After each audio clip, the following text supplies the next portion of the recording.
This is a video on the problem of the freedom of the will and determinism. I put a fair bit of effort into making this video entertaining because the topic is not easily compressed. Hopefully you'll find your patience rewarded. Cheers, and thanks for watching. Recently I had occasion to fly back from Seattle with my family. After dropping off our rental, we hurried through the baggage claim area so we could grab some dinner before our flight. A young college-age girl approached us, trembling, and her lip quivered as she explained to us that she had lost her debit card and was in need of some money for the bus. Other than appearing terrified, she's what you'd expect to find at the airport. She had a backpack, clean clothes, kind of a cute look, seemed organized and relatively well-spoken, and other than the momentary terror of being stranded, she seemed quite a bit like my own daughter. I reached for my wallet, as did my son, him beating me to the punch, and we gave her a 20 while trying to calm her down. She thanked us profusely, happy to find help, and headed out to the curb. On the way to the terminal, my wife shook her head and said, "I bet she just conned us." I explained that beyond having good reason to think that she was legitimately in need, if I was going to be in error, I'd rather have a benefit of the doubt taken advantage of than live cynically thinking everyone's out to get me. Well, you can probably tell where this is going. Sure enough, my wife gets home and finds stories on Reddit about a cute little scammer in the Seattle airport. I mean, how brilliant. If this girl's doing it right, think about it. People are arriving often in a rush to get to their gate. Because they're traveling, they'll probably have some cash, and they're not likely to go back through there anytime soon. It's an airport, and people aren't going to assume she's a beggar. They won't question a narrative of losing one's debit card, as being stranded is a fear we all travel with. She's young and vulnerable, and as a result, people are going to assume she's genuinely in need. There'll be a compassionate response, with a desire to calm her nerves and assure her that things are going to be okay. She could target families who might be sympathetic to someone her age, or target families because there's a desire for parents to teach their children some charity, or cut down on the chance of a severe interrogation under pressure of being considered cruelly cynical. And she's not asking for a sum of money that would cause someone to pause and deliberate at length on whether they're being scammed. And of course, we immediately get that feeling in our stomachs, man, why did I do that? I'm so stupid. If I could do it all over again, I'd offer her my phone. I'd offer her to find a security person or a police officer. I'd ask her where she was traveling from, maybe ask her to open her backpack. Maybe fish a little and saying I was just dropping them off and could give her a ride back to the city to see how she responds. I mean, I'd do something differently. But would I? I mean, all things being equal, does it even make sense to say that I would do otherwise? I mean, I could, right? We have the experience of being free to make decisions and determine our own path. However, we know that what we observe in every moment is contingent on a prior state by which the current state is caused. When I see a rock roll down a hill, that rock is caused to do so and has no choice but to do as it does. But I'm not a rock. This is called the problem of freedom of the will and determinism. Libertarian or contra-causal freedom of the will asserts that, with all conditions being the same, you could have done other than you did. That the sum total of antecedent causes within the state of affairs is not sufficient to account for your action. That there's some remainder outside of the causal chain by which you can do otherwise. Determinism asserts the opposite, that you would not do otherwise, that the sum total of antecedent causes is sufficient to account for your action, and that there is no remainder. So let's consider libertarian freedom of the will. What are we talking about here? Ultimately, we would need to demonstrate some aspect that is outside of cause and yet is controlled by us, such that we are ultimately responsible and that we could do otherwise, all things being the same. For such an apparatus to function, it must have a nature by which it operates, a way in which it functions to adjudicate matters. Were such a nature caused, whatever caused it would be the determinant. It would be culpable for the bias given it. Now, one might posit that while the nature of such a faculty is caused, the individuals wielding it can somehow use it in conjunction with the causal variables to render decisions. However, those decisions are then in the context of a cause faculty responding to cause creation. One could posit that the nature of the faculty is eternal and infinite, not being caused and not being subject to cause.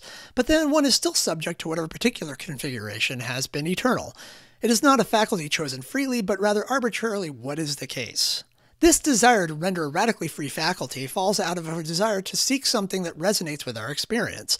We deliberate on relevant facts concerning choices, similar to considering all the factors involved with the girl at the airport. We then render a decision, and it in no way feels like I was coerced or was predictably acting such that I couldn't do otherwise. I have this feeling of control, and I think that's actually a key aspect. But when we unpack and examine it, does it make any sense to say that we are free from cause to do otherwise, all things being the same? If so, by what means do we render a decision, and how did those relevant facts within the state of affairs play into it in a non-causal way such that we can efficaciously do so? The alternative is that we are determined. This view is rooted in the causal nature of our being, derived from and interacting with the state of affairs. We are beings that are caused to be brought into existence. We have no means by which to author the circumstances into which we are brought. We have no means by which to render our own faculties. Any future movement on our part is causally associated with the antecedent state of affairs. My desire to better myself can't be said to be ultimately a free act, as any willingness is caused by my cause faculties acting causally in a currently caused state. That's a lot of cause. And yet I have the experience of being in control, that I am not like the rock compelled to roll down the hill. I consider and deliberate on what I want to do, I have the experience of making a decision, and where my hand is not forced by an external agent, I do so in accordance with what I will. So what are we to make of this experience of control in light of all of this?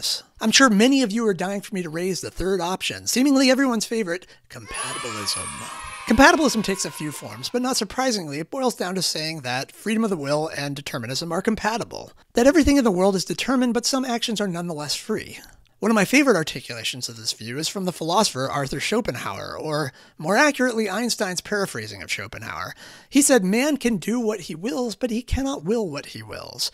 So what does that mean? It means that our will is determined, but that our choices are not constrained or forced. That when we say we are free, we are referring to an agent's ability to deliberate on a course of action and render an uncoerced decision. That there are choices on offer for them to contemplate and that they are in control to will their decision. That certain kinds of force or compulsion are not present, but that the will acting to adjudicate and bring forth a commitment is itself a causally determined mechanism. Compatibilism says yes, that which constitutes your will is causally determined, but that you have control to deliberate and do as you will. The philosopher Dan Dennett borrows the analogy of magic, and I'll do the same. When a magician is performing, are they doing real magic? If by real magic you mean the magic that isn't an illusion, then no. But if by real magic you mean the sleight of hand that attempts to look like magic, then yes. In other words, what we refer to as real magic is not real at all, and it is the illusion of what we mean that is the actual magic. We run into visual illusions all the time. We have issues with visual experience as it relates to these lines.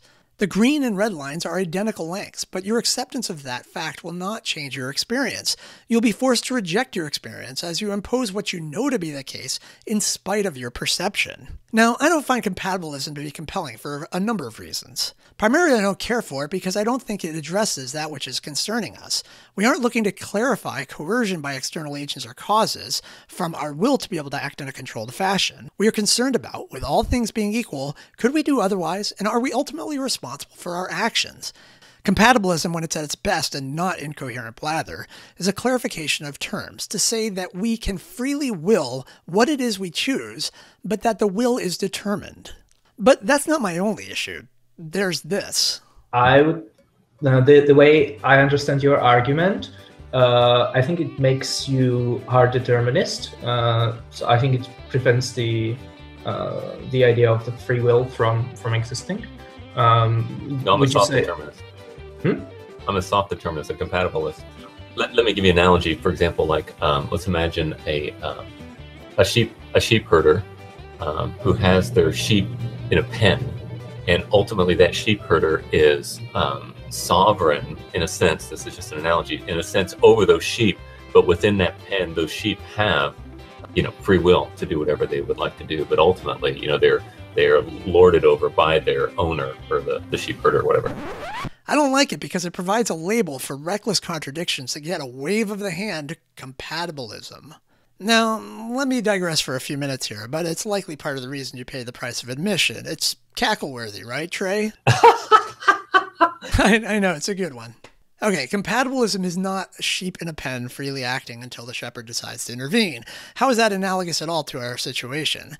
Given that our friend Trey Jadlow harps on God being pure being, and that all of becoming is contingent series of causes and their effects, this sheep herder analogy isn't at all what his world is like. In Trey's world, the shepherd would be responsible for the whole chain of events playing out like dominoes in the pen. The consequence of Trey's theology is full determinism.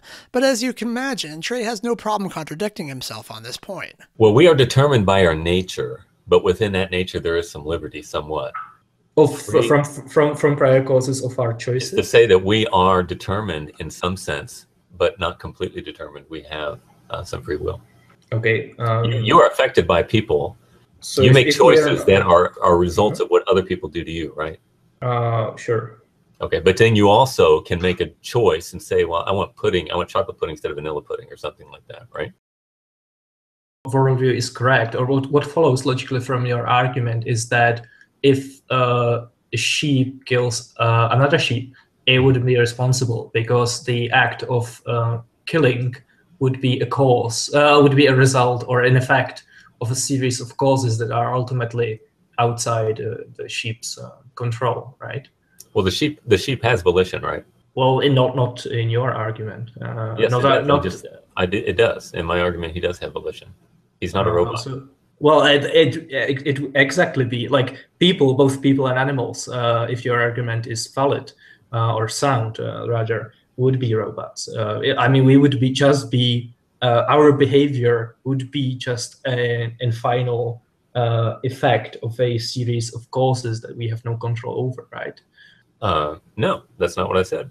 Well, that I know. That's just what follows from your argument. No, it doesn't follow from my argument. Because, like, well, the choices that we make are contingent, right? So they are effects of a series of causes, inescapably. So, like, what we will do in our lives, if your argument is sound, has already been determined, basically. From the perspective of aseity, yes. But that's not something that we can understand, and we are living. What? It has nothing to do with it. Like the fact that you can't understand it doesn't mean that you're not just acting out. What Trey is expressing here is an alternative to compatibilism, a creature known as incompatibilism, which happily resides in Trey Jadlow's zoo of contradictory utterances. How does Trey want to rectify his incompatibilism? So we were talking about free will. Mm-hmm. So what was your objection? Okay, well, I'm saying if we're going to talk about free will, we've got to talk about two worlds. We've got to talk about the analogical world, and we got to talk about the proper world and the improper world. And the improper world necessarily must mean that necessary being is not learning anything or is not contingent upon anything. And the world in which we live cannot have pure actuality. So there's got to be analogical language, and there can be culpability, but it's not something that we can understand from the perspective of aseity. We've got to use analogical language. Our good friend analogical language, always there to explain away God's contradictions. So Trey wants to say, we can't understand how it is we're responsible. And in this interaction with Kamil Gregor, Kamil rightly points out that our perspective is irrelevant. So why did I drag Trey's piss-poor theology into this? Because Trey's theology has a core doctrine which conflicts with the consequences of determinism, and these consequences prove problematic for many taking on such a view. I'm of course referring to the issue of moral culpability. Yeah, but there must have been a cause of that choice. Yes, but you admit that somebody should be punished if they axe murder, right? Oh, sure, but if there's no free will, I have no choice. Okay, then you need to be consistent with your view. You're trying to live both sides of the fence. No, I'm just agnostic about it. It's not. I mean, it's allows not you to throw rocks and not do anything yourself.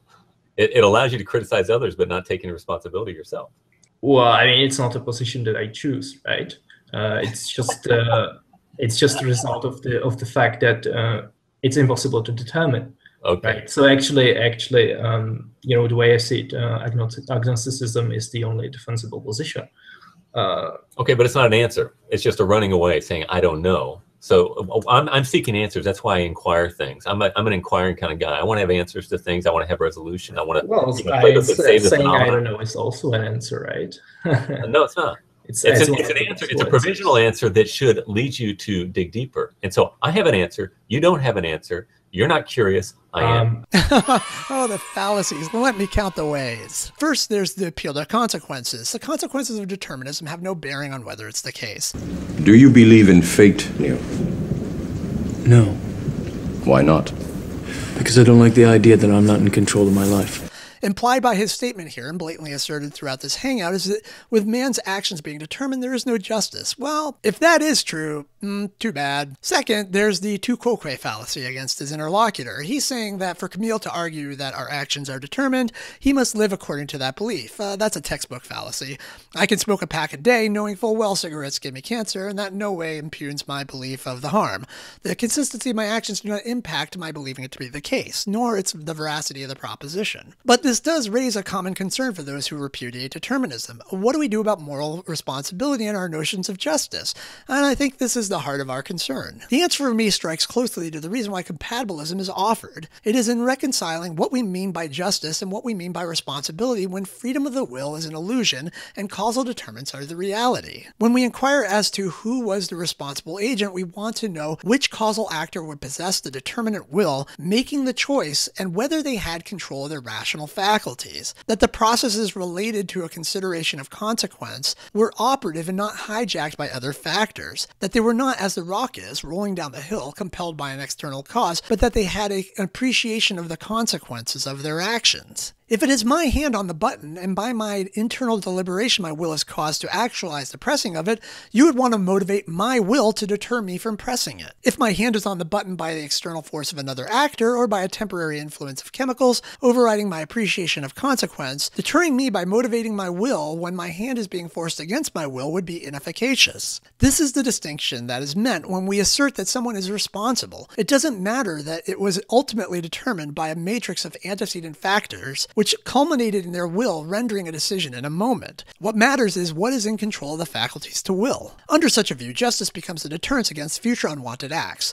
There's some notion that determinism cripples justice, but it's quite the opposite. Justice becomes effective because causal deterrence is a reality, where the agent can appreciate the consequence of their actions such that an appreciation can act as a causal deterrence. Punishing a responsible agent in this context is efficacious. It would actually be the opposite were they not causally determined. If they could act radically in an indeterminate way, absent influence, we would be shit out of luck when it comes to impacting change. We don't want to live in such a world. This renders vengeance immoral. Justice is the means by which we actualize the conditions we wish to live in, but we recognize that no person is some self-made agent. For the gang-related murder trial where I was a juror, this means I can properly empathize with the experience of growing up in a Crips household, being abused and raped by a mother's boyfriend and doing drug runs at the age of 8, and still execute justice so as to inhibit the actualization of such conditions by example. Further, I can advocate for increasing school funding, community outreach programs, quality prospects for life beyond South Central Los Angeles, for affordable housing and an increased police presence. This results in properly appreciating efficacious measures over non-causal alternatives, aka vacuous hope and well-wishing, and a proper compassion for those who are less fortunate. Which reminds me, this cuts back the other way too. No longer is my status as a DreamWorks employee some singular achievement on my part. Rather, as I mentioned, I can be thankful for the good fortune found in my life, but find vainglory and ultimate pride in my achievements to be immoral and uncalled for. I'm the benefactor of positive causal influences, from my parents and my siblings, to my teachers and my friends, to my wife and my kids, to my genes, my being born with a certain artistic talent and aptitude for moderately technical tasks, to my time as a Christian in a church in Ohio teaching Bible studies, to my being born at just this time with a degenerative eye condition which would have rendered me blind at any other time in the past other than the last 3 decades, as by those reasons that you find me here today speaking to you. Determinism is a compassionate view that fosters humility, and rather than yielding ultimate and passiveness, it grants hope and motivates action. And it is the very reason why I bothered writing any of this. It is the explanation for which words act to cause change. A radically free will renders no action predictable and no deterrence effective. Things like parenting in prison would be a waste. There would be no causal influence on what you could ultimately choose, and that mechanism which did make the decision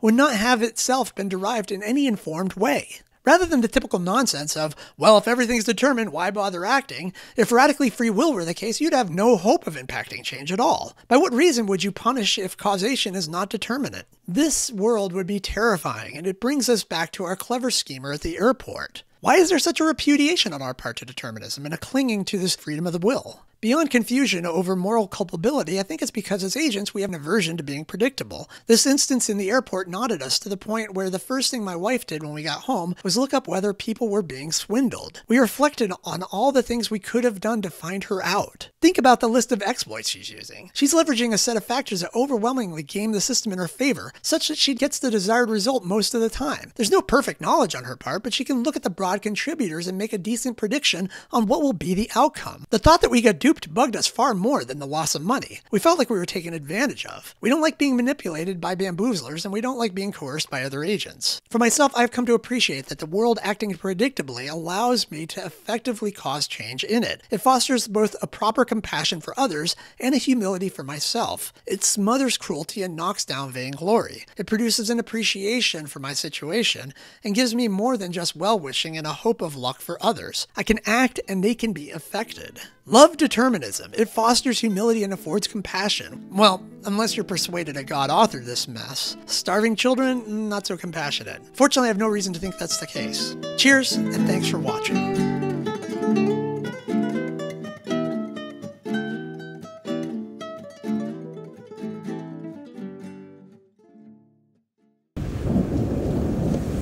What truth? that you are a slave, Neo. Like everyone else, you were born into bondage, born into a prison that you cannot smell or taste or touch.